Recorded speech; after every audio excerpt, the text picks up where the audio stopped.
Okay जी, तो lecture start करते हैं।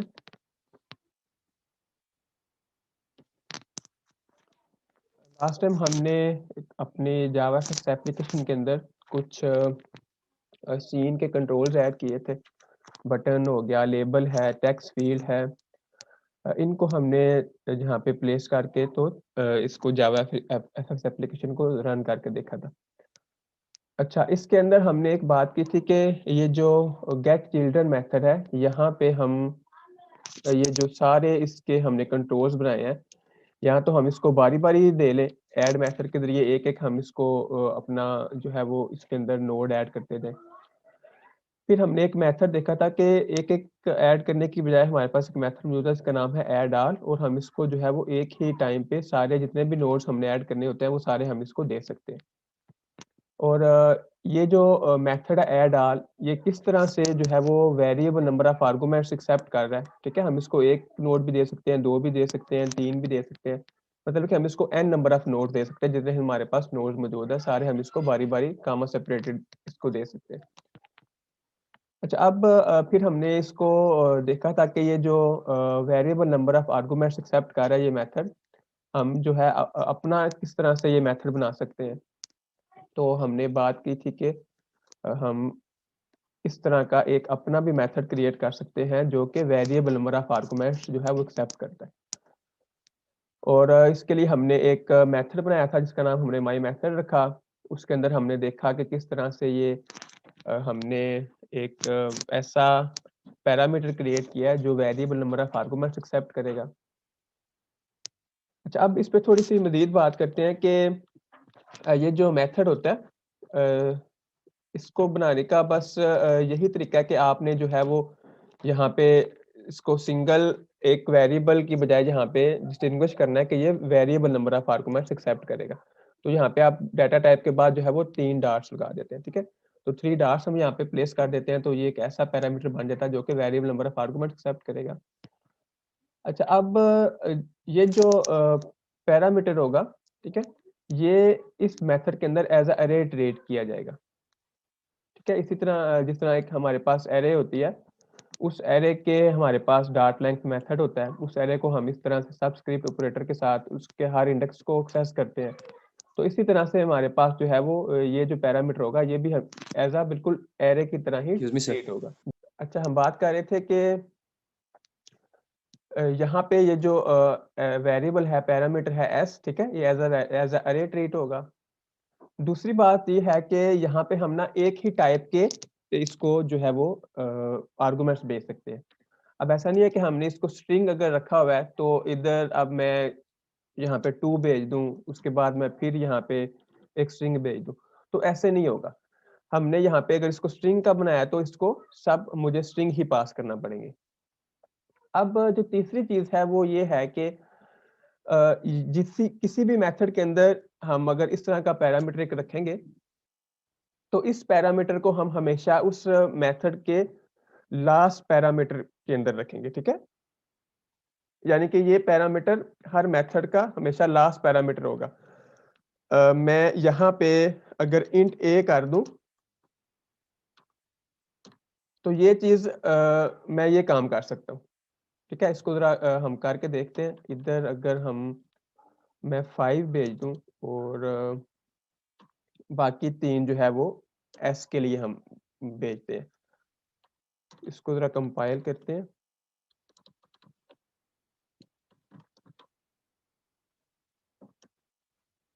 ठीक है, तो वो ये हम कर सकते हैं कि इसके साथ-साथ हमने एक और जो है वो इंटीजर वेरिएबल यहाँ पे लिया हुआ है।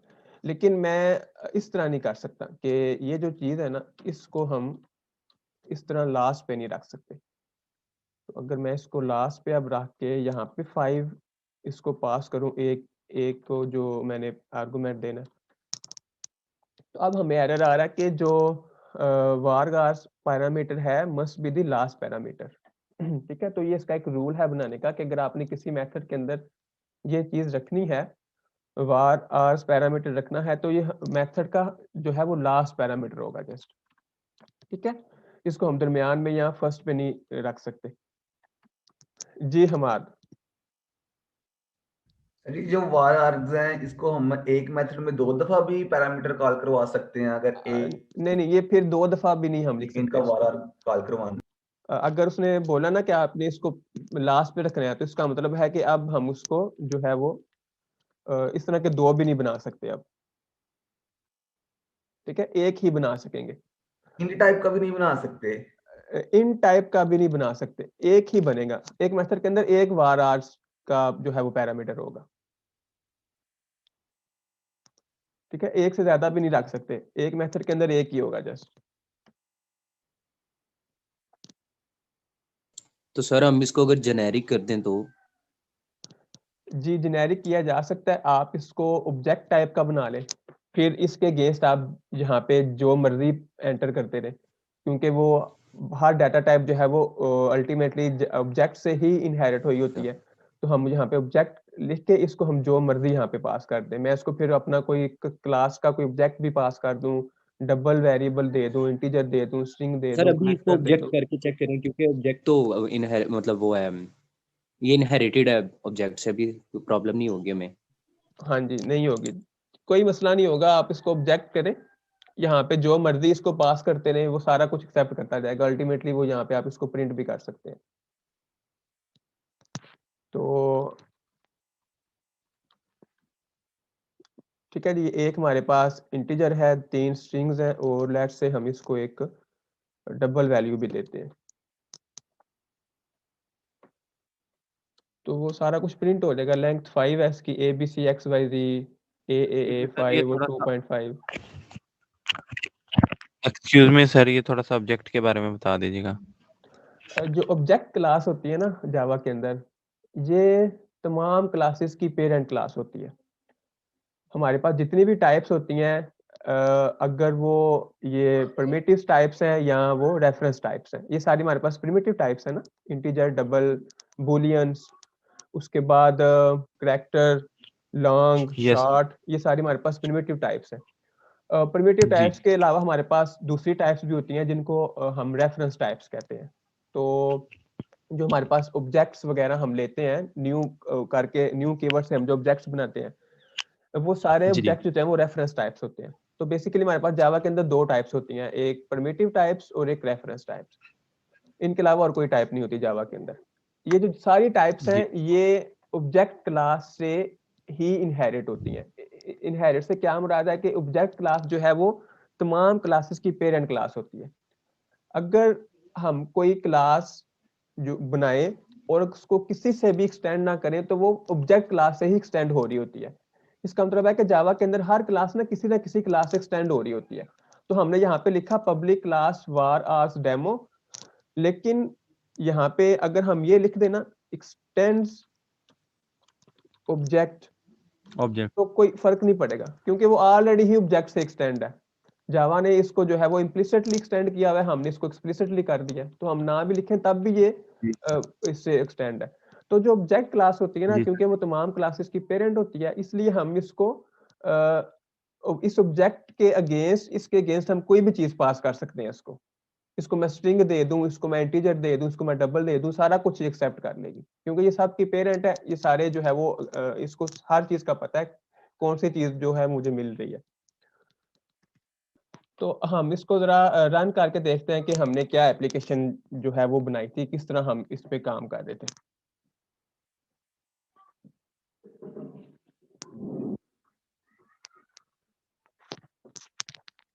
तो हमने कुछ इस तरह से एक एप्लीकेशन बनाई थी, कुछ बटन्स, कुछ लेबल, कुछ यहाँ पे टेक्स्ट फील्ड लगी हुई थी।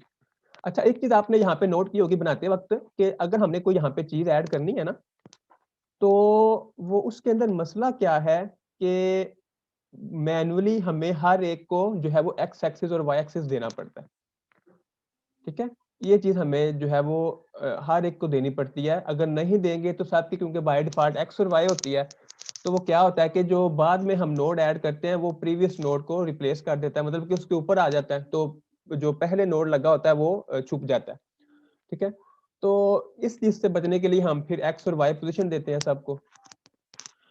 अब ये जो हमें प्रॉब्लम है ना, इस प्रॉब्लम से अब हम कैसे बचेंगे, कि ये जो हम हर एक को एक्स वाई देना पड़ता है, इस चीज से हम कैसे बचें।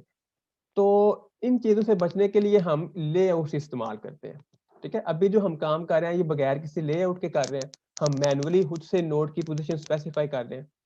तो इन चीज़ों से हम जो है वो थोड़ा-सा बचने की कोशिश करते हैं कि इनको हम कैसे कर सकते हैं कि हम जो भी नोड्स ऐड करते जाएँ वो तरतीब से हमारे पास आएँ, ठीक है? या हॉरिज़ॉन्टली आते जाएँ किसी तरतीब से या वर्टिकली आते जाएँ। तो ये जो मैनुअल प्लेसिंग है इस चीज़ से बच जाए ना, ये चीज़ हमारी ऐप को जो है वो कभी भी हम इस तरीके से एक खूबसूरत GUI क्रिएट भी नहीं कर सकेंगे, ठीक है? तो क्योंकि कोई कंसिस्टेंसी नहीं है ना यहाँ पे, जहाँ मर्ज़ी नोड ऐड कर दिया। तो अब देखते हैं कि कैसे हम जो है वो लेआउट्स को इस्तेमाल करते हैं। तो जो लेआउट्स होती हैं हमारे पास वो उससे हम वो क्या करती हैं कि वो हमें हेल्प करती हैं कि किसी ऑर्गेनाइजेशन के अंदर हम अपने नोड्स को एक तरतीब से हम अपने ऐप के अंदर अपने नोड्स को ऐड करें। अच्छा तो ये हमने कुछ पहले काम जो ऑलरेडी किया हुआ है लास्ट लेक्चर में, ये इसके अंदर स्टेप्स लिखे हुए हैं किस तरह एक जावाफएक्स ऐप को क्रिएट करना है। तो हमने क्या देखा था, सबसे पहले एप्लीकेशन क्लास को आपने इंपोर्ट करना है अपने प्रोजेक्ट के अंदर, उसका स्टार्ट मेथड जो है वो आपने इम्प्लीमेंट कर लेना है, ओवरराइड कर लेना है। फिर आपने एक ग्रुप जो है वो ग्रुप क्लास का एक कंटेनर लेना है, वेरिएबल लेना है, ठीक है।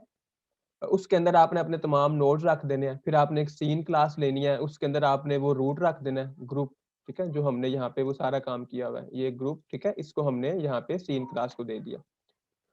और फाइनली हमने क्या किया था कि अपनी प्राइमरी स्टेज का जो सेट सीन मेथड है उसके अंदर हमने वो सीन सेट कर दिया, फिर प्राइमरी स्टेज का हमने शो मेथड कॉल कर दिया, तो हमें जो है अपनी ऐप जो है वो नजर आ जाती है।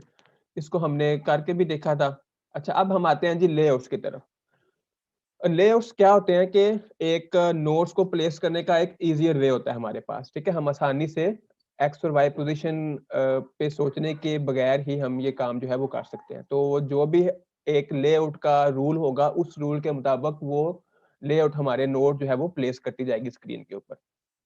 तो जावा के अंदर हमारे पास कुछ लेआउट्स हैं, एच बॉक्स है, वी बॉक्स है, flow pane, border pane, grid pane, इनके अलावा भी हमारे पास और हैं। तो इनको हम जरा ना देखेंगे बारी बारी के इनका क्या जो है वो हमें फायदा होता है, क्यों ये इस्तेमाल होती हैं, ठीक है, किन किन मकसद के लिए कौन कौन सी हम लेआउट जो है वो इस्तेमाल कर सकते हैं। अच्छा जी, तो ये कुछ हमारे पास यूआई कंट्रोल्स हैं। यूआई कंट्रोल्स हमने बात की थी कि क्यों इस्तेमाल होते हैं, यूजर से इंटरेक्शन के लिए। हमारे पास एक बटन हो सकता है, चेक बॉक्सेस हम लगा सकते हैं, कलर पिकर लगा सकते हैं, टेबल व्यू क्रिएट कर सकते हैं जहाँ पे हम यूजर को कोई डेटा जो है वो टेबुलर फॉर्म में शो करवा सकें, एक सिंपल टेक्स्ट फील्ड शो करवा सकते हैं, यूजर को एक हम कम्बो बॉक्स दे सकते हैं जहाँ पे वो ऑप्शंस कुछ उसको दिए गए हों और वो उन ऑप्शन में से कोई एक ऑप्शन जो है उसने अगर सेलेक्ट करना है, यहाँ पे हम उसको एक मेन्यू बार शो करवा सकते हैं, जिस तरह ये ऊपर मेन्यू बार लगा हुआ है, ठीक है। सिंपल कोई टेक्स्ट शो करवाना होगा हम उसको लेबल यूज करते हैं, उसके लिए हम उसको कोई प्रोग्रेस बार शो करवा सकते हैं, ठीक है। कोई चीज अपलोड हो रही है, डाउनलोड हो रही है या कोई काम हो रहा है तो उस काम के लिए उसको एक प्रोग्रेस बार शो करवा दिया जाए, कितने % काम हो गया, इतने % काम रहता है, ठीक है। तो इसके अलावा भी काफी यूआई कंट्रोल्स हैं। देन हमने जो है वो एक लाइफ साइकिल देखा था जावाफएक्स का। सबसे पहले इनिट मेथड जो है वो हमारा कॉल होता है, फिर स्टार्ट मेथड कॉल होता है, ठीक है, फिर हमारी स्टेज का शो मेथड हम उसके अंदर कॉल करते हैं, फिर एट द एंड हमारी एप्लीकेशन जो है वो उसका स्टॉप मेथड कॉल हो जाता है। तो ये चीजें हमने यहाँ पे करके भी देखी थी, ठीक है। सबसे पहले हमने हमारी एप्लीकेशन स्टार्ट होती है, फिर एप्लीकेशन स्टार्ट हो जाती है, जब हम इसको क्लोज करते हैं तो एप्लीकेशन स्टॉप हो जाती है। तो हमें ये चीजें क्यों लिखी नजर आ रही हैं, अगर आपको याद हो तो हमने यहाँ पे स्टार्ट मेथड के अंदर तो ये लिखा हुआ है एप्लीकेशन स्टार्टेड, इसके अलावा भी हमने दो मेथड्स के जो है वो ओवरराइड किए थे, इनिट मेथड और स्टॉप मेथड। तो हमने बात की थी जब हम एप्लीकेशन को रन करते हैं तो उसका इनिट मेथड कॉल होता है, फिर स्टार्ट मेथड कॉल होता है और at the end stop method call हो जाता है। तो इसलिए हमें यहाँ पे क्योंकि हमने इसको ओवरराइड किया हुआ है, तो जब इनिट मेथड कॉल होता है तो एप्लीकेशन इनिशियलाइजिंग लिखा आ जाता है हमारे पास, फिर एप्लीकेशन स्टार्टेड लिखा आ जाता है और जब हम इसको क्लोज करते हैं तो एप्लीकेशन स्टॉप लिखा नजर आ जाता है। ये मेथड ओवरराइड करना जरूरी नहीं है, ठीक है, जस्ट स्टार्ट मेथड ओवरराइड करना जरूरी है क्योंकि एप्लीकेशन के अंदर स्टार्ट मेथड जो है वो अब्स्ट्रैक्ट मेथड है, इसको ओवरराइड किए बगैर हम अपनी ऐप को रन नहीं कर सकते। देन हमने सीन कंट्रोल्स की बात की थी, जो कि हमारे पास javafx.scene.control के अंदर मौजूद है हमारे सारे कंट्रोल्स, बटन है, वो लेबल है, या कोई वो टेक्स्ट फील्ड है। तो अगर हम यहाँ पे देखें तो javafx.scene.control.button, बटन भी जो है वो scene.control के अंदर मौजूद है, लेबल भी, टेक्स्ट फील्ड भी। तो जितने भी हमारे यूआई कंट्रोल्स है ना, वो सारे javafx.scene.control पैकेज के अंदर मौजूद है। ठीक है, टेक्स्ट एरिया भी हमारे पास होता है जो कि एक ज्यादा लेंथी टेक्स्ट इनपुट लेने के लिए इस्तेमाल होता है। तो जितने भी कंट्रोल्स हैं वो इस पैकेज के अंदर हमारे पास मौजूद होंगे। अच्छा जी, और ये हमने कुछ बटन्स भी लगा के देखे थे। यहाँ पे कुछ ना हमारे पास बटन्स के यूजफुल मेथड्स हैं। अच्छा, ये आपको पता है कि हमने देखा था कि अगर डिफॉल्ट कंस्ट्रक्टर से बटन बनाएंगे तो उसका कोई टेक्स्ट नहीं होगा, फिर बटन का सेट टेक्स्ट मेथड कॉल करके उसके अंदर टेक्स्ट रखना पड़ता है। या हम डायरेक्ट ही इसका एक ऐसा कंस्ट्रक्टर ही इस्तेमाल कर लेते हैं जो इस बटन को के अंदर टेक्स्ट सेट कर देगा। तो अगर हम न्यू बटन का एक ऐसा कंस्ट्रक्टर यूज कर लें जो एक स्ट्रिंग पैरामीटर एक्सेप्ट करता है, तो वो बटन के अंदर टेक्स्ट जो है वो क्लिक के नाम से ऑटोमेटिकली सेट हो जाएगा। फिर सेट टेक्स्ट करके दोबारा से मैनुअली टेक्स्ट देने की जरूरत नहीं पड़ेगी, आल्दो कि हम उस टेक्स्ट को बाद में अपडेट भी कर सकते हैं। फिर ये बटन के कुछ हमारे पास यूजफुल मेथड है, हमने इन पे बात नहीं थी कि जस्ट ये सेट टेक्स्ट मेथड ही हमने यूज किया था। बाकी इन मेथड्स को हम जो है वो आहिस्ता आहिस्ता देखेंगे। ठीक है, मिन विड्थ मिन हाइट किसी बटन की, बटन को हम अगर डिसेबल कैसे करना चाहते हैं, देन हम ये एक निमोनिक्स है। सेंटर वगैरह में कर सकते हैं बटन को या जी, लेफ्ट लाइन? बिल्कुल कर सकते हैं, सारा कुछ कर सकते हैं, वो हम अभी देखते हैं किस तरह करते हैं। अच्छा, यहाँ पे ये दो चीजें हम करते हैं कि बटन का सेट डिसेबल मेथड क्या काम करता है, देन बटन का जो निमोनिक्स है वो क्या होते हैं। ठीक है, तो ये हम जरा सा इसको करके देखते हैं। अच्छा जी, तो यहाँ पे कुछ और भी यूजफुल मेथड है, उनको भी देखते हैं। अच्छा, तो ये जो हमारे पास प्राइमरी स्टेज है, अगर हम अपनी ऐप को रन करें तो आप देखेंगे कि इस ऐप का जो टाइटल है ना वो शो नहीं हो रहा। ये हमारी ऐप है, तो आपको पता है ऐप्स का यहाँ पे टाइटल शो हो रहा होता है। तो इस ऐप के अंदर अभी कोई हमने टाइटल सेट नहीं किया। तो अपनी ऐप को टाइटल देने के लिए हम क्या करते हैं, primary stage dot set title, और उसको हम यहाँ पे कोई टाइटल दे देते हैं। कोई भी नाम आप इसका रख लें, जो भी हम इसको यहाँ पे टेक्स्ट देंगे उस टेक्स्ट का जो है वो ये टेक्स्ट ऐप के टाइटल के अंदर सेट हो जाएगा। तो हमें ऐप के बिल्कुल टॉप के ऊपर यहाँ पे लिखा नजर आ रहा है माय फर्स्ट जावाफएक्स ऐप। अच्छा, दूसरी चीज जो हम यहाँ पे देखना चाह रहे हैं वो है जी बटन। तो अगर मैं ऐसा करूं कि बटन 1 है यहाँ पे, और बटन 1 को मैं सेट डिसेबल कर दूं, तो सेट डिसेबल ऐसा मेथड है जो कि एक बुलियन वेरिएबल लेता है, ट्रू या फॉल्स में हम इसको वैल्यू दे सकते हैं। तो बाय डिफॉल्ट ये फॉल्स होता है, फॉल्स होता है, तो इसलिए हम बटन को क्लिक कर सकते हैं, बटन हमारा डिसेबल नहीं होता। लेकिन अगर हम अपने बटन को डिसेबल करना चाहें ताकि ये क्लिकेबल ना रहे, तो हम जो है इसको सेट डिसेबल मेथड के थ्रू इसको डिसेबल कर सकते हैं और उसको अंदर हम ट्रू पास कर देंगे। तो देखें, हमने बटन 1 को डिसेबल किया हुआ है, तो यहाँ पे हम इसको अब क्लिक नहीं कर सकते। तो ये उन जगहों पे जरूरी होता है जहाँ पे हमने कुछ इन्फॉर्मेशन लेनी हो यूजर से, और जब तक यूजर सारी इन्फॉर्मेशन ऐड नहीं करेगा तब तक हम इस बटन को जो है वो किसी कोई बटन हम सेट कर दें नेक्स्ट, ठीक है, या ओके या सबमिट के नाम से कोई बटन हो सकता है, जब तक सारी इनपुट के अंदर वैल्यू नहीं आएगी तब तक बटन डिसेबल रहेगा। ठीक है, तो इस तरह के कुछ केसेस के अंदर हमारे पास ये चीज यूजफुल होती है। ओके, तो एक चीज हमने यहाँ पे और देखी है, निमोनिक्स। ठीक है, निमोनिक्स क्या होते हैं, सेटिंग शॉर्टकट की। टू ऐड निमोनिक्स की all you need is to add an underscore in the text content. अच्छा, निमोनिक्स क्या होते हैं कि अगर ये देखें, ये हमारे पास ऊपर कुछ मेन्यू बार लिखा हुआ है, फाइल के नीचे F लिखा हुआ है, एडिट के नीचे E लिखा हुआ है, वी के नीचे व्यू के नीचे V लिखा हुआ है, नेविगेट के नीचे N। तो ये इनको मैं ये क्या मेरे लिए मुझे क्या बता रहे हैं कि अगर मैं यहाँ पे Alt की प्रेस करूँ ना, तो Alt की प्रेस करके ये जो भी मेरे पास यहाँ पे इसके उसने अपने नाम के चीज़ें जो है वो लेटर जो है वो अंडरस्कोर ऐड किया हुआ है, उनको मैं यहाँ पे प्रेस कर सकता हूँ। तो अगर मैं Alt F करूँगा तो वो इसका मतलब है मैं इस मेन्यू को एक्सेस कर रहा हूँ कीबोर्ड के थ्रू, शॉर्टकट के थ्रू। अगर मैं Alt प्रेस करके E प्रेस करूँगा तो मैं इस मेन्यू को एक्सेस कर रहा हूँ। तो ये चीज़ जो है वो थोड़ी नोटपैड में आपको क्लियर नज़र आएगी। File edit format view help लिखा हुआ है, अगर मैं यहाँ पे Alt प्रेस करूँ तो वो Alt प्रेस करने के बाद क्या होता है, यहाँ पे F के नीचे जो है वो अंडरस्कोर आ जाता है, एडिट के नीचे E। तो अब अगर मैं Alt प्रेस करके F प्रेस करूँ तो ये मेन्यू ओपन हो जाता है। देन मैं यहाँ पे अगर इसको X प्रेस कर दूँ तो ये एग्जिट हो जाएगा, ठीक है।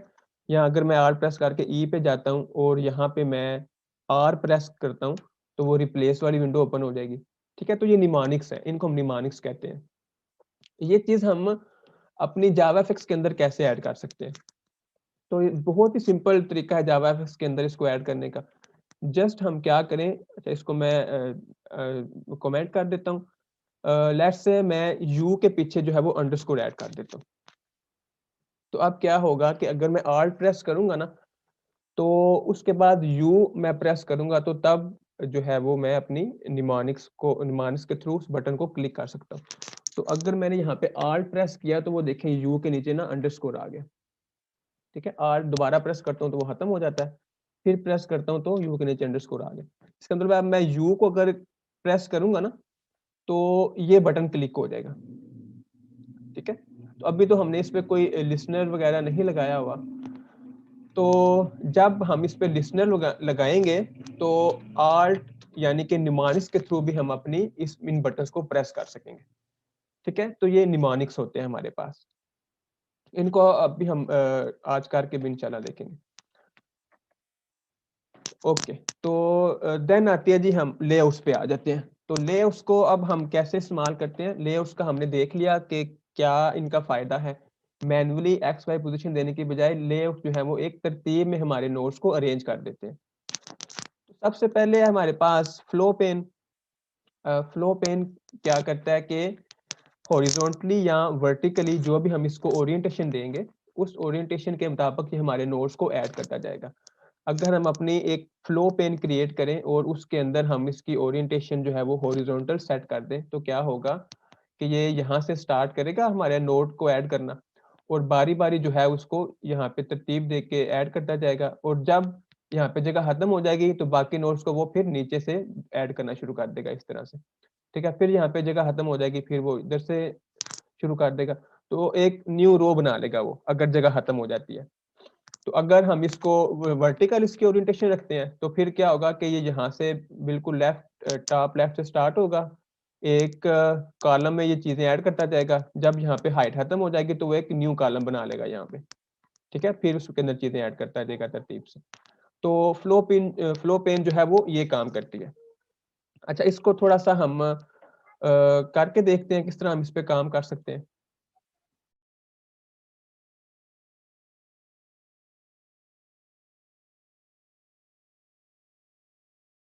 तो इस तरह ये जो है वो काम करता रहेगा। जब यहाँ पे जगह खत्म हो गई, आगे जो हमारे पास जगह थी उसके अंदर एक नोड नहीं था आ सकता, तो उसने एक न्यू जो है वो रो क्रिएट कर ली, ठीक है। तो इसको जरा हम अपनी ऐप के अंदर करके देखते हैं। तो हम क्या करते हैं कि ये जो हमने सारे बटन्स वगैरह बनाए हुए हैं ना, इनको हम कमेंट कर देते हैं।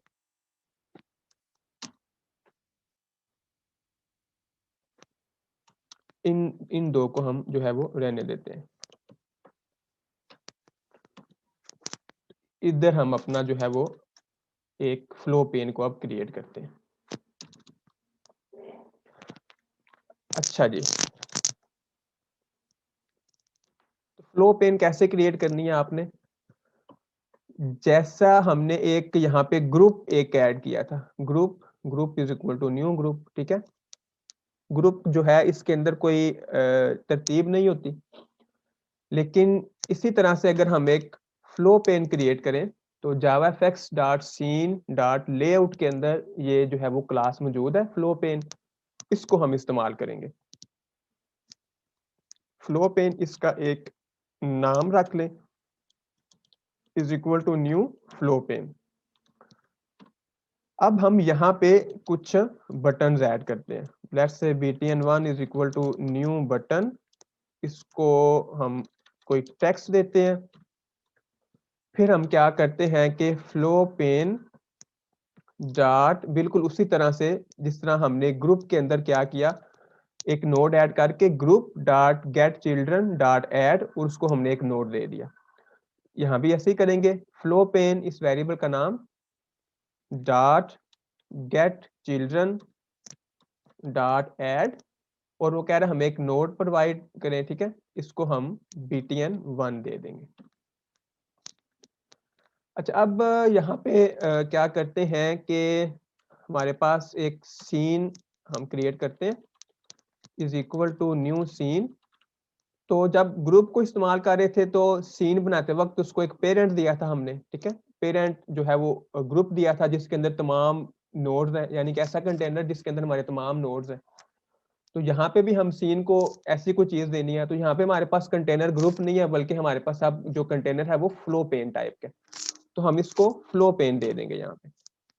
उसी तरह इसकी कुछ विड्थ और हाइट सेट कर लेते हैं। लेट्स से 400 बाय 500 की हम एक विड्थ और हाइट सेट कर लेते हैं। अब हमने क्या करना है कि उसी तरह से primary stage dot set scene, इसको हम सीन दे देंगे, और फाइनली उसका एक टाइटल सेट करके हमने शो करवा दिया अपनी ऐप को। अब इसको जरा रन करके देखते हैं।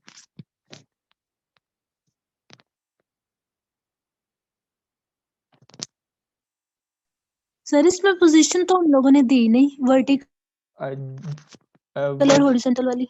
हाँ जी, वो हम देखते हैं, इस पे बात करते हैं जरा। तो अभी जो है वो एक बटन है, ठीक है। ग्रुप को जब इस्तेमाल कर रहे थे तब भी इस तरह ही नजर आना था, क्योंकि वो एक ही अभी नोड हमने ऐड किया।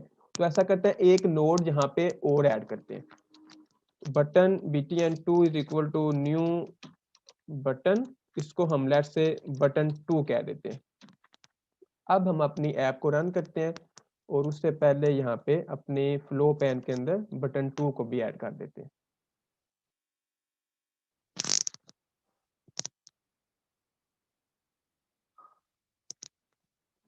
अच्छा देखें, हमारे पास दो बटन अब ऐड हो गए। अब ये बटन 2 जो दूसरा बटन है वो बटन 1 पे नहीं आया, ठीक है, क्योंकि अब इसकी जो एक्स वाई पोजीशन है वो इस फ्लो पेन कंट्रोल कर रहा है वो चीज। अब तो फ्लो पेन का पता है कि पहले यहाँ पे बटन ऑलरेडी कोई नोड प्लेस है, ठीक है, वो तरतीब से काम कर रहा है, लेफ्ट से राइट वो जाता रहेगा। तो अब उसने बटन को जो है वो बटन 1 के राइट साइड पे प्लेस कर दिया। अच्छा, अब आप देखें कि ये जो इसकी ओरिएंटेशन है ये हॉरिजॉन्टल है, ये लेफ्ट से राइट जा रहा है। तो बाय डिफॉल्ट जो फ्लो पेन की ओरिएंटेशन है वो हॉरिजॉन्टल होती है, ठीक है। इसको हम चेंज भी कर सकते हैं।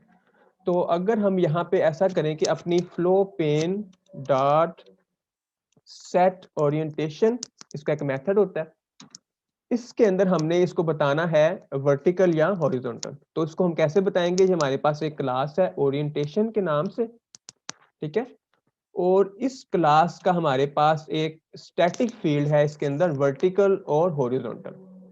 तो अगर मैं इसको ओरिएंटेशन डॉट हॉरिजॉन्टल करता हूं तो हमारी ऐप के अंदर कोई फर्क नहीं आएगा, क्योंकि बाय डिफॉल्ट ही इसकी ओरिएंटेशन हॉरिजॉन्टल है।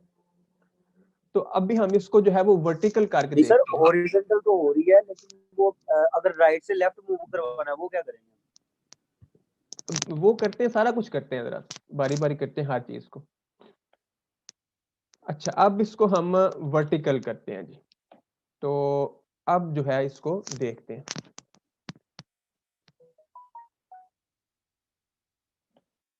तो अब जो है वो पहला नोड ऊपर लगेगा, दूसरा नोड उसके नीचे, ठीक है। अब ये इस तरतीब से काम करेगा।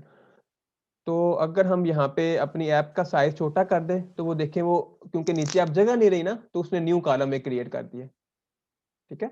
अभी यहाँ पे जगह है तो वो उसने दो बटन प्लेस कर दिए। जब हम इसको रिसाइज करते हैं तो अब क्योंकि यहाँ पे इस कॉलम के अंदर जगह नहीं रही ये नोड प्लेस करने के लिए, तो इसने उसको एक न्यू कॉलम के अंदर ऐड कर दिया, ठीक हो गया। तो इस तरह से जो है ये फ्लो पेन काम कर रही होती है। अगर हम यहाँ पे इसको वापस हॉरिजॉन्टल पे लेके जाए ना, तो यहाँ पे क्या होगा कि इसको रन करने के बाद अगर मैं अपनी ऐप का साइज छोटा करता हूँ तो यहाँ पे क्योंकि अब ये जगह नहीं रही तो उसने अब न्यू रो क्रिएट कर दिया बटन 2 को ऐड करने के लिए, लेकिन अब यहाँ पे जगह मौजूद है तो उसने उसको उसी रो के अंदर रखा। तो ये हमारी ऐप के रिसाइज करने के साथ साथ फ्लो पेन जो है हमारे नोड्स को भी एडजस्ट करती रहती है। अच्छा, जो आप बात कर रहे हैं राइट से लेफ्ट, वो क्या है कि फ्लो पेन डॉट, एक हमारे पास ओरिएंटेशन होती है, हमारे पास चीज होती है अलाइनमेंट। अलाइनमेंट क्या है? अलाइनमेंट एक पोजीशन टाइप का एक वेरिएबल जो है वो एक रेफरेंस वेरिएबल एक्सेप्ट करती है। एक जो है उसने आर्गुमेंट एक्सेप्ट करना है पोजीशन टाइप का। तो पोजीशन टाइप हमारे पास क्या है? POS, ठीक है, ये भी हमारे पास एक क्लास है और इसके अंदर भी जो है हमारे पास कुछ स्टैटिक फील्ड्स हैं। सेंटर लेफ्ट जो है वो क्या कर रहा है कि चलिए इसको अभी हम नहीं बात करते। सेंटर क्या होगा? जस्ट सेंटर पे हमारा जो है वो शो हो जाएगा। सेंटर लेफ्ट से क्या होगा, इसको जरा आप करके देख ही लेते हैं। एक तो ये सेंटर पे शो होगा, दूसरा ये लेफ्ट पे रहेगा।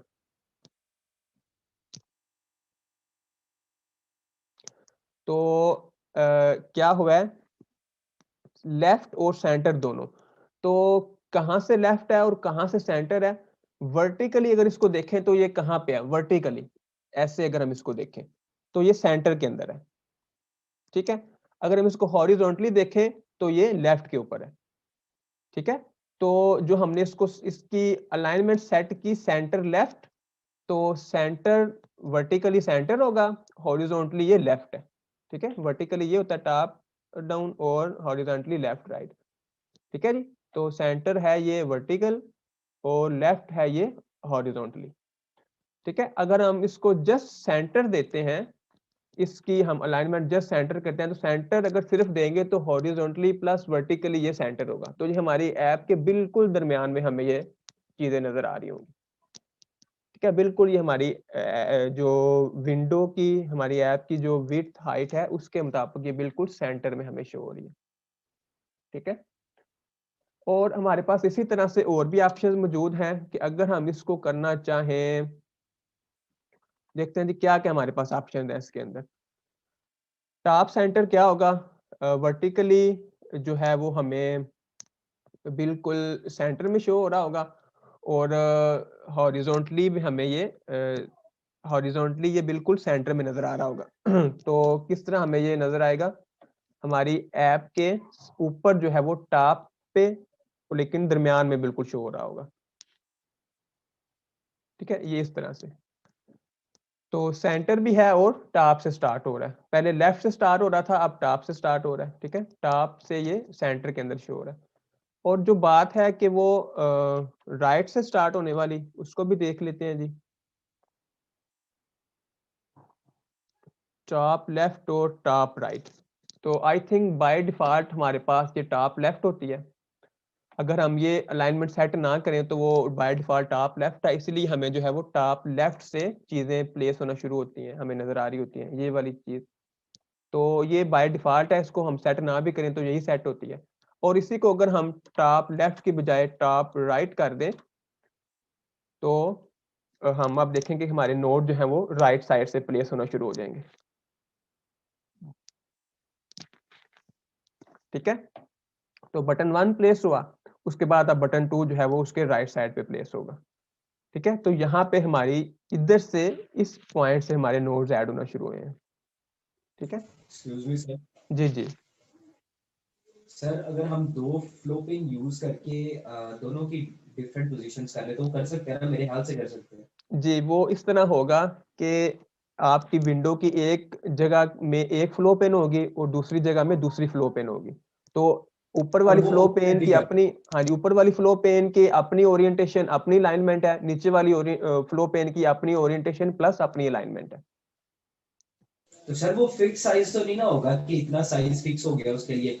जिस तरह वो पिक्सेल्स ऐड कर लेते हैं, 990 की विड्थ है वो फर्स्ट फ्लो पेन को मिल जाए और सेकंड को जी कर सकते हैं आप। कि अगर आपने कुछ मल्टीपल लेआउट्स बनाई हुई हैं तो आप ये कर सकते हैं कि इस लेआउट को हमने इतनी हाइट और विड्थ देनी है, यानी कि ऊपर वाली लेआउट को फॉर एग्जांपल मैंने इतनी हाइट देनी है तो मैं ये काम कर सकता हूँ, और बाकी लेआउट को जो मैंने नीचे वाली रिमेनिंग सारी जगह देनी है, तो हम ये काम कर सकते हैं।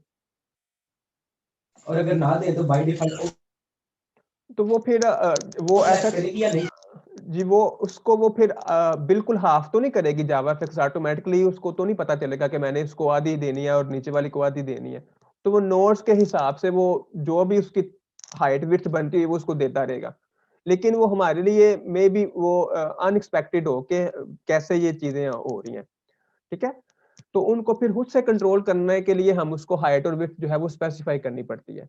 तो अगर बाय डिफॉल्ट अगर हम रखें ना हाइट और विड्थ स्पेसिफाई करें, तो मे बी आपकी एक लेआउट जो है वो इतनी जगह ले रही हो, ठीक है, और दूसरी लेआउट जो है वो इतनी जगह ले रही हो, तो वो फिर जावाफिक्स उनको खुद कंट्रोल कर रहा होता है, ठीक है। अच्छा जी, Done, तो sir. ये थी जी हमारे पास एक फ्लो पेन है सिंपल, जो कि एक तरतीब से हमारे नोट्स को जो है वो ऐड कर रही है, और इसके अंदर हम ओरिएंटेशन भी स्पेसिफाई कर सकते हैं। अच्छा, इसके अंदर एक और चीज है, वो जरा करके देखते हैं कि यहाँ पे हमारे पास एक मेथड होता है सेट एच गैप। हाँ जी, सेट एच गैप क्या है कि हॉरिजॉन्टली मेरे जो है ना नोड्स के दरमियान अगर मैंने एक डिस्टेंस क्रिएट करना है, तो ये एक डबल टाइप की वैल्यू लेता है। मैं लेट से कहता हूँ 10.0, ठीक है। इसको करके देखते हैं कि ये क्या काम करेगा। बेसिकली क्या करेगा, दो नोड्स के दरमियान इतना जो है वो हॉरिजॉन्टली गैप दे देगा। तो ये मेरे दो नोड्स हैं, पहले ये बिल्कुल आपस में जुड़े हुए थे, लेकिन अब इनके अंदर 10 का जो है वो फासला आ गया, तो ये हॉरिजॉन्टली इनके अंदर एक गैप क्रिएट हो गया। और इसी तरह से अगर हमारी इसकी ओरिएंटेशन अगर हम वर्टिकल कर दें, या अगर इसको हॉरिजॉन्टल ही रहने दें और इसको हम उसी तरह से जो इसकी बाय डिफॉल्ट पोजीशन होती है वहां से स्टार्ट करें, और मल्टीपल बटन क्रिएट करते हैं, या ऐसा करते हैं कि 3-4 बटन और क्रिएट करके देखते हैं, और उनको हम अपनी ऐप के अंदर ऐड करते हैं, बटन 1 2 3 और 4। और यहाँ पे भी हम क्या करते हैं कि इसको, एक तो इसका सिंपल तरीका क्या हो सकता था कि हम बटन ऐड ऑल का जो है वो मेथड यूज कर लें, चलिए वो भी इस्तेमाल करके देखते हैं। लेट्स से हम इसको इतना रखते हैं, और फिर हम क्या करते हैं कि एक तो हम इसको हमने एच गैप दिया है, दूसरा हम इसको एक वी गैप भी देते हैं, वर्टिकली भी गैप हम इसको दे सकते हैं, और लेट्स से वो हम इसको 20 दे देते हैं, ठीक है। तो क्या किया, हमने जस्ट 2 बटन और ऐड किए हैं, देन हम उनको ऐड किया फ्लो पैन के अंदर, और अपने फ्लो पैन के अंदर हमने एक पहले एच गैप दिया था, अब एक हमने वी गैप भी दे दिया। तो वी गैप जो है वो एच गैप से ज्यादा है। तो जरा आप इसको रन करके देखते हैं कि क्या जो है वो इफेक्ट है हमारी ऐप के अंदर।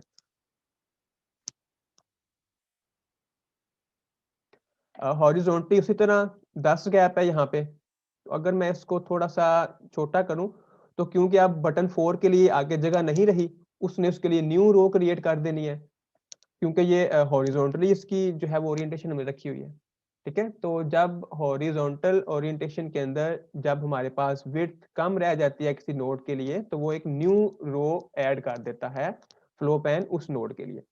तो जब इसने एक न्यू रो ऐड की, तो यहाँ पे अब वी गैप देखें, हमारे पास 20 का वी गैप आ रहा है, ठीक है। वी गैप हमने 20 रखा हुआ था ना, तो ये 10 से डबल हमारे पास यहाँ पे गैप आ रहा है।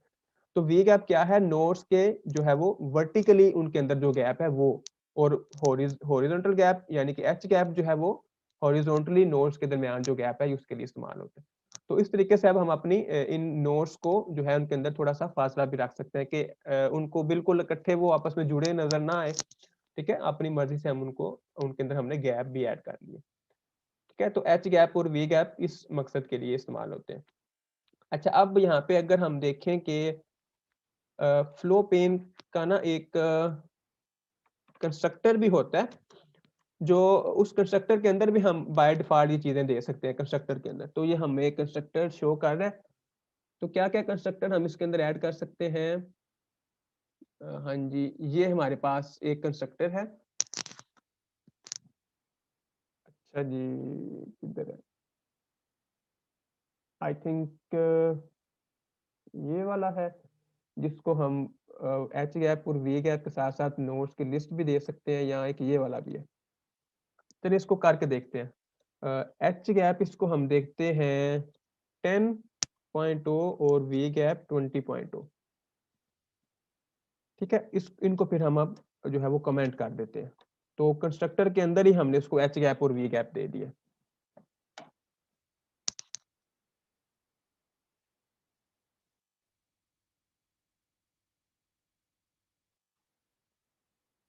ठीक है, तो इसका एक कंस्ट्रक्टर भी है जो कि कंस्ट्रक्ट करते ही हम उसको एच गैप और वी गैप की वैल्यू दे देते हैं। और इसके अंदर ना एक और कंस्ट्रक्टर भी है जिसको हम अपने नोड्स की लिस्ट भी दे सकते हैं। वो कंस्ट्रक्टर कौन सा है वो हम देखते हैं जी, यहाँ पे स्लाइड के अंदर लिखा हुआ है। तो अब हम यहाँ पे देखते हैं कि और हमने आज क्या क्या करना है। तो ये फ्लो पेन हमने देख ली। अब हमारे पास ये एक हॉरिजॉन्टल फ्लो पेन होती है, एक वर्टिकल। ठीक है, हमने दोनों को करके देख लिया कि फ्लो पेन हमारी वर्टिकल भी हो सकती है और हॉरिजॉन्टल भी हो सकती है। और वर्टिकल के अंदर क्या होगा, उसी तरह से एक नोड इस तरह से आएगा, दूसरा नोड उसके नीचे आएगा। ठीक है, तीसरा नोड उसके नीचे आएगा। यहाँ पे जगह नहीं रहेगी तो चौथा नोड नया कॉलम बना लेगा। ठीक है, अच्छा, फिर हमने हॉरिजॉन्टल गैप और वर्टिकल गैप की भी बात कर ली। हॉरिजॉन्टल गैप क्या होता है, दो नोड्स के दरमियान जो है वो हॉरिजॉन्टली गैप है, और यानी कि कॉलम का ये गैप है। ठीक है, और वर्टिकल गैप क्या होता है कि रोज के दरमियान जो गैप हमें नजर आ रहा है। इनको हमने अभी करके भी देखा। अच्छा, और अब फ्लो पेन को जो है वो किस तरह से हम क्रिएट कर सकते हैं। एक तो इसका डिफॉल्ट कंस्ट्रक्टर है। ठीक है, और ये हॉरिजॉन्टल और वर्टिकल गैप को 0 सेट करता है बाय डिफॉल्ट। फिर हमारे पास एक कंस्ट्रक्टर है जो हमने अभी इस्तेमाल करके भी देखा है। हम इसको एक एच गैप और वी गैप दे सकते हैं। ठीक हो गया, जो भी एच गैप वी गैप देंगे उस लिहाज से वर्टिकल हॉरिजॉन्टल गैप ऐड हो जाएगा। फिर हमारे पास एक कंस्ट्रक्टर है एच गैप और वी गैप, इसको दें और फिर हम इसको एक नोड भी दें। Create a horizontal flow layout with the specified horizontal and vertical gap and populated with the specified child nodes। ठीक है, तो अपने नोड्स भी हम यहाँ पे इसको कंस्ट्रक्टर के दौरान ही दे सकते हैं, और बाद में मजीद नोड जो है वो get children dot add method के थ्रू भी हम इसके अंदर ऐड कर सकते हैं। ठीक है, तो इसके कुछ डिफरेंट कंस्ट्रक्टर्स हैं जिनको हम इस्तेमाल कर सकते हैं। अच्छा, अब जिस तरह से ग्रुप क्लास के अंदर गेट चिल्ड्रन का मेथड होता था, ठीक है, उसी तरह फ्लो पेन के अंदर भी वो गेट चिल्ड्रन का मेथड मौजूद है। उसी मेथड के थ्रू ही हमने गेट चिल्ड्रन के अंदर हम ऐड मेथड का कॉल करते हैं, तो एक न्यू ऐड जो है वो नोड हम ऐड कर देते हैं। ग्रुप के अंदर भी ऐसे था। बेसिकली जितने भी हमारे पास लेआउट्स होंगे ना, सब के अंदर तरीका यही होगा। ठीक है, एच गैप वी गैप जितने भी हम लेआउट्स देखेंगे सब का यही तरीका है। चलिए, अच्छा, ये एक चीज है हमारे पास ऑब्जर्वेबल लिस्ट। ये चीज जो है वो इस पे हम कभी बात करेंगे कुछ लेक्चर्स के बाद। ठीक है, ये बहुत इंपॉर्टेंट चीज है कि ऑब्जर्वेबल चीज क्या चीज है। इस पे हम थोड़ी सी ना डिस्कशन करेंगे। तो चलें, और हमने क्या देखा कि ये कुछ इसके हमने देख लिए अलाइनमेंट क्या क्या ये चीजें सारी। ठीक है, टॉप लेफ्ट वर्टिकली टॉप है और हॉरिजॉन्टली लेफ्ट है। ठीक है, तो ये सारी चीजें हम आप करके भी देख लें, बॉटम सेंटर बॉटम राइट से भी इवन हम अपनी जो है वो ऐप में चीजें शो करवा सकते हैं। तो एक और करके देख लेते हैं। टॉप लेफ्ट की जगह पे अगर हम यहाँ पे बॉटम राइट दे दें तो बिल्कुल बॉटम से स्टार्ट होगा और राइट से स्टार्ट होगा। ठीक है, इस तरह भी हम ऐप को क्रिएट कर सकते हैं। तो यहाँ से देखिए हमारे आप नोड जो है वो ऐड होना शुरू हो गए। तो कुछ यूज केसेस हो सकते हैं जहाँ पे हमने इस तरीके से जो है वो बटन्स ऐड करने हो। ठीक है, तो अपने यूज केस के लिहाज से, अपने नीड के लिहाज से हम जो है वो डिफरेंट जो है वो ओरिएंटेशन डिफरेंट अलाइनमेंट अपनी ऐप के अंदर दे सकते हैं। और एच गैप बी गैप भी हमने देख लिया, ओरिएंटेशन मेथड भी देख लिया हमने। अच्छा, एक चीज है हमारे पास, वो है पैडिंग और मार्जिन। अब पैडिंग और मार्जिन जो है, अभी हम पैडिंग को देखते हैं, मार्जिन को थोड़ी देर बाद देखेंगे। पैडिंग क्या होती है,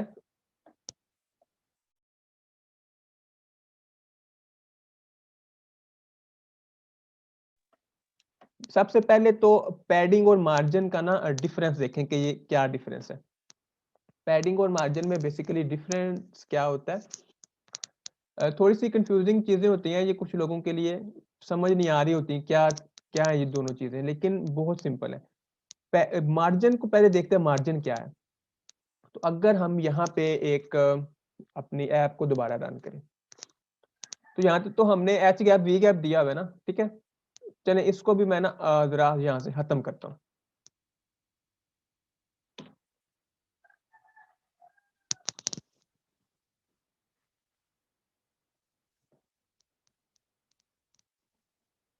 तो ये हमारे पास कुछ नोड्स शो हो रहे हैं।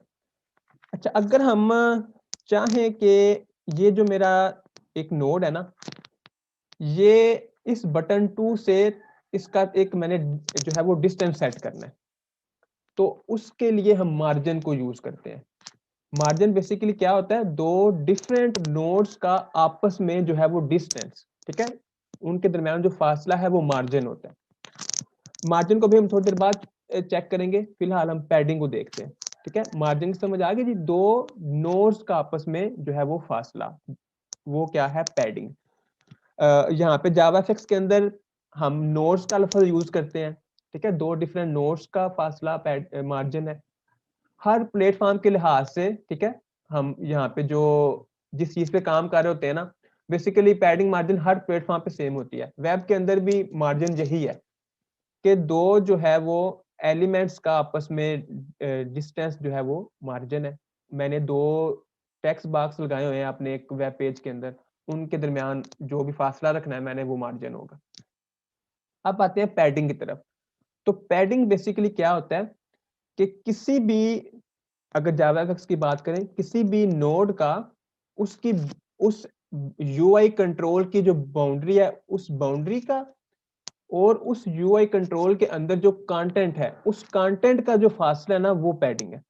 तो थोड़ी सी हम मजीद बात करते हैं इस पे। ये देखें, ये मेरे पास एक बटन है, ठीक है, ये मेरे पास एक यूआई कंट्रोल है।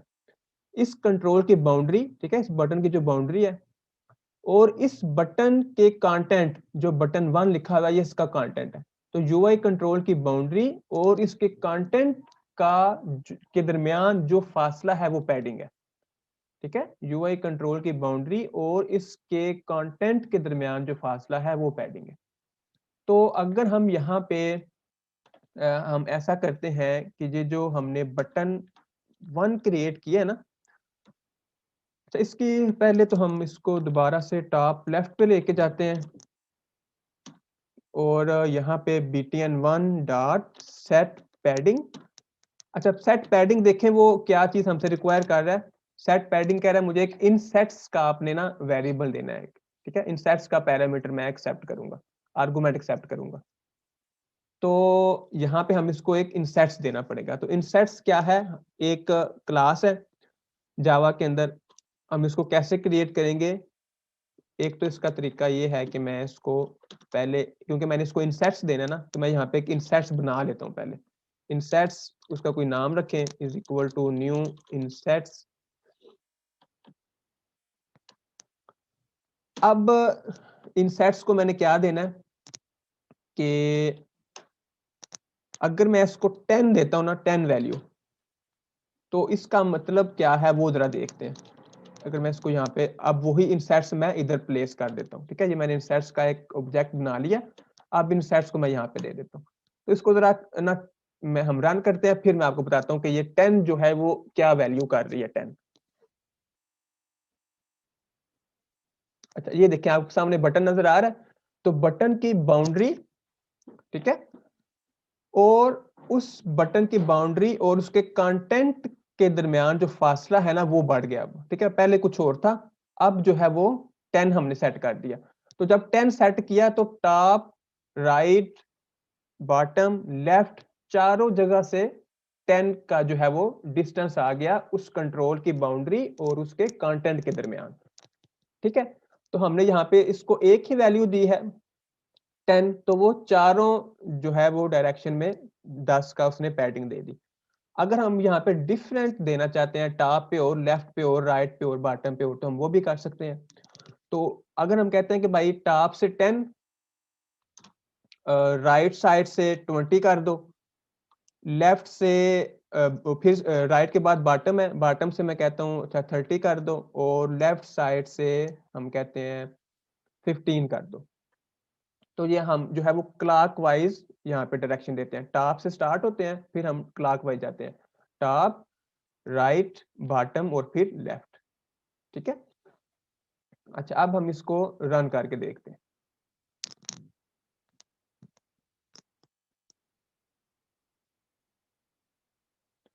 तो टॉप से राइट है 10 का गैप आया है, उसके बाद राइट है, राइट पे हमने 20 दिया है, फिर बॉटम पे हमने इसको 30 दिया, और देन हमने इसको लेफ्ट पे 15 दिया। तो ये एक अजीब सा बटन जो है वो क्रिएट हो गया। ठीक है, तो इस तरह हम रियल वर्ल्ड में इस तरह के बटन तो नहीं क्रिएट करते। तो ज्यादा से ज्यादा अगर हमने किसी को देना है तो हम क्या करेंगे, उसके लिए जस्ट एक ही उसको दे दें, तो वो क्या करेगा कि चारों पे वो आ जाएगा। ठीक है, अगर आपने बटन की थोड़ा सा लुक एंड फील चेंज करनी है तो वो हर एक को अलग-अलग देने की कोई तुक नहीं बनती ना, वो यूआई जो है वो बड़ी अगली बन जाती है। ठीक हो गया, तो ये हमारे पास पैडिंग है। मार्जिन की हम बात करेंगे जब हम ना मल्टीपल चीजें ऐड करेंगे अपने जो है एक सीन के अंदर, जो है वो मल्टीपल हमारे पास लेआउट्स होंगी। तो यहाँ पे तो हमारे पास एक लेआउट हमने ऐड की हुई है, हम मल्टीपल लेआउट्स भी ऐड कर सकते हैं, इस पे हम जरा बात करेंगे।